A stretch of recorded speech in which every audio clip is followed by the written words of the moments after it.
ನಮಸ್ಕಾರ ಸ್ನೇಹಿತರೆ, welcome back to my YouTube channel. ಬನ್ನಿ ಇವತ್ತಿನ ಯಜಮಾನ ಹಾಗೂ ರಾಮಚಾರಿ ಸಂಚಿಕೆಯಲ್ಲಿ ಏನೇನಾಗುತ್ತೆ ಅಂತ ನೋಡ್ಕೊಂಬರೋಣ.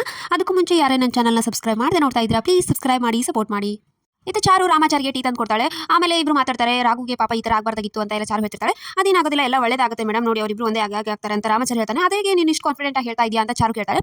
ಸರಿಯಾಗಿದ್ರೆ ಒಂದು ಬಟ್ಟೆ ತೊಗೊಂಬನ್ನಿ ಅಂತ ಹೇಳಿ ಚಾರುಗೆ ಅದನ್ನ ಕಟ್ತಾನೆ. ಹುಡುಕಕ್ಕೆ ಹೇಳ್ತಾನೆ. ಅವಾಗ ಎಲ್ಲ ಕಡೆ ಹುಡುಕ್ತಾಳೆ. ನಾನು ಕೇಳಿದ ಪ್ರಶ್ನೆಗೂ ಇದಕ್ಕೂ ಏನೋ ಸಂಬಂಧ ಅಂತ ಚಾರು ಹುಡ್ಕಾಡಿ ಕೊನೆಗೆ ರಾಮಾಚಾರಿನ ಬಂದು ಸೇರ್ತಾಳೆ. ಅದಕ್ಕೆ ರಾಮಾಚಾರಿ ಇದು ಹೇಗೆ ಕಾನ್ಫಿಡೆಂಟ್ ಆಗಿ ನನ್ನ ಹತ್ರ ಬಂದ್ರಿ ಅಂತ ರಾಮಾಚಾರಿ ಕೇಳ್ತಾನೆ.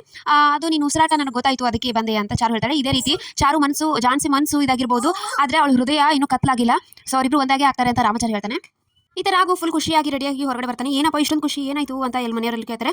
ಇವತ್ತು ತಾತ ಬರಕ್ಕೆ ಹೇಳಿದ್ದಾರೆ ದೊಡ್ಡಪ್ಪ, ಅವರು ಜಾನ್ಸಿಗೆ ಎಲ್ಲ ಹೇಳಿ ಒಪ್ಪಿಸಿ ಇದನ್ನ ನೆನಪು ಮಾಡ್ತೀನಿ ಅಂತ ಹೇಳಿದ್ದಾರೆ ಅಂತ ಖುಷಿಯಿಂದ ಹೇಳ್ತಾನೆ. ಹೌದಾ, ಹಾಕಿದ್ರೆ ಇವಾಗಲೇ ಹೊರಡು, ನಮ್ಮ ಜಾನ್ಸಿನ ಕರ್ಕೊಂಡು ಬಾ, ನಾವು ನೋಡಬೇಕಾಗಿದೆ.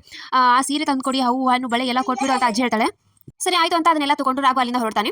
ಆಮೇಲೆ ಈಗ ತುಳಸಿ ತುಂಬ ಯೋಚನೆ ಮಾಡ್ತಾ ಕೂತಿರ್ತಾಳೆ. ಅವ್ನ ಮಗ ಹಾಗೆ ಅವ್ರ ಗಂಡ ಬಂದು ಕೇಳ್ತಾರೆ, ಏನೇನಿಂದು ಏನೇನು ಮಾಡ್ತೀನಿ ಅಂದೆ, ಇವಾಗ ಈ ಥರ ಕೂತಿದೆಯಲ್ಲ ಅಂತ ಹೇಳಿ ಅವ್ಳ ಗಂಡ ಕೇಳ್ತಾರೆ. ಏನಮ್ಮ ಇದು, ನನಗೆ ಈ ಹೆಣ್ಣು ಇಲ್ಲ ಹೊಣ್ಣು ಇಲ್ಲ ಆ ಥರ ಮಾಡಿಟ್ಟಿದ್ಯಾ ನೀನು, ಏನು ಮಾಡ್ತೀಯಾ ನೀನು ಅಂತೆಲ್ಲ ಅವಳಿಗೆ ಇದನ್ನು ಹೇಳ್ತಿರ್ತಾಳೆ.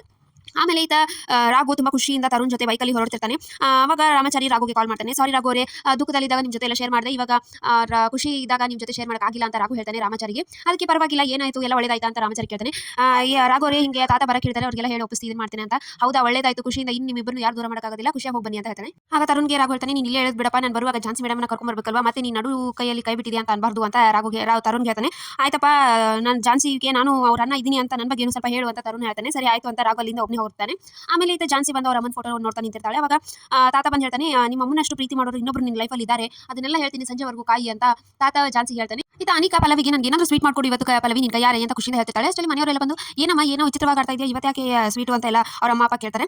ಇವತ್ತು ನನಗೆ ಫುಲ್ ಖುಷಿ ಅನಿಸ್ತಾ ಇದೆ ಅಂತ ಅನಿಕಾ, ಯಾಕೆ ತಲೆಗೆ ಕೆಡ್ತಾ ಅಂತ ಅವ್ರನ್ನ ಕೇಳ್ತಾನೆ. ತಲೆ ಕೆಟ್ಟರು ನನಗಲ್ಲ, ಜಾನ್ಸಿಗೆ ರಾಘು ಅನ್ನೋ ಕ್ಯಾರೆಕ್ಟರ್ನ ಮರ್ತಿದ್ದಾರಂತೆ, ಅದಕ್ಕೆ ಅದು ಹೆಣ್ಣಿನ ಶಾಪ ತಟ್ಟುತ್ತೆ ಅಂತಾರಲ್ಲ, ಅದಕ್ಕೆ ನನ್ನ ಶಾಪನೇ ಅವಳು ಇದಾಗಿದೆ. ಒಟ್ಟಿನಲ್ಲಿ ಅವನನ್ನೇ ಅವಳು ರಿಜೆಕ್ಟ್ ಮಾಡ್ತಾ ಇದ್ದಾಳೆ ಇವಾಗ ಅಂತ ಖುಷಿ ಆಗ್ತಾಳೆ ಅನಿಕಾ. ತಾತನ ಹತ್ರ ತುಳಸಿ ಬಂದು, ಅಪ್ಪ ಏನು ಮಾಡ್ಕೊಟ್ಟೆ ಇದ್ದೀರಾ ನೀವು ಅಂತ ಕೇಳಿದ ತಕ್ಷಣ, ಏನಿಲ್ಲ ರಾಘು ಬರೋಕೆ ವೇಟ್ ಮಾಡ್ತಾ ಇದ್ದೀನಿ ಅಂತ ತಾತ ಹೇಳ್ತಾನೆ. ಅಪ್ಪ ಬೇಡಪ್ಪ, ಇದನ್ನೆಲ್ಲ ಹೇಳಬೇಡಿ, ಸುಮ್ಮನೆ ಮತ್ತೆ ಆ ಹಾಳು ಕೊಂಪೆಗೆ ನಮ್ಮ ಜಾನ್ಸಿ ಜೀವನ ತಳ್ಳೋದು ನನಗೆ ಇಷ್ಟ ಇಲ್ಲ ಅಂತ ತುಳಸಿ ಹೇಳ್ತಾಳೆ. ನೀನು ಸುಮ್ಮನಿರು, ನೀನು ಇಲ್ಲಿ ಇದೆಯಲ್ಲ, ಆರಾಮಾಗಿರು, ಅವಳು ಅಲ್ಲಿದ್ರೇ ಖುಷಿಯಾಗಿರ್ತಾಳೆ, ಅವಳು ರಾಘುನ ಜೊತೆ ಇದ್ರೇ ಖುಷಿ ಅವಳು ಅಂತ ತಾತ ಹೇಳ್ತಾನೆ. ಇಷ್ಟಿತ್ತು ಇವತ್ತಿನ ಸಂಚಿಕೆ. ಸೊ ವಿಡಿಯೋ ಇಷ್ಟ ಆಯ್ತು ಅಂದರೆ ಲೈಕ್ ಮಾಡೋದನ್ನ ಮರಿಬೇಡಿ. See in the next vlog. Bye.